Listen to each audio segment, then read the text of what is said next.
key for me to the French 75 is all about the balance between dilution and temperature. Now, if you shake the ingredients like you're supposed to, I find I get too much dilution and the drink is weak.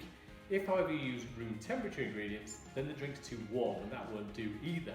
So my solution was to make everything cold to begin with. So I keep my gin in the freezer, my lemon and my sugar syrup in the fridge, I chill my glass, and obviously you're going to have chilled sparkling wine as well. And then we just combine the cold ingredients together and you've got the answer. So, let me just put my cherry in the glass to start things off, like so. And then I'm just going to pour the ingredients in. So we're going to go with, like I said, some very, very cold gin, which is going to be 30 mils of this straight into the glass.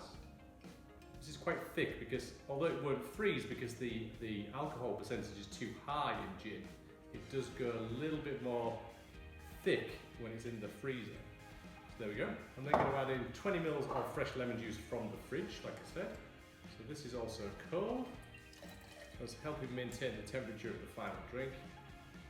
And then I'm just going to sweeten that up with 10 mils of sugar syrup,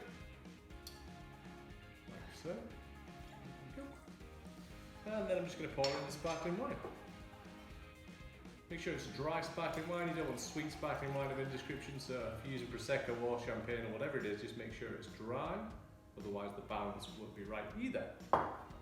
And then, once we put all those bits together, we've got ourselves a French 75.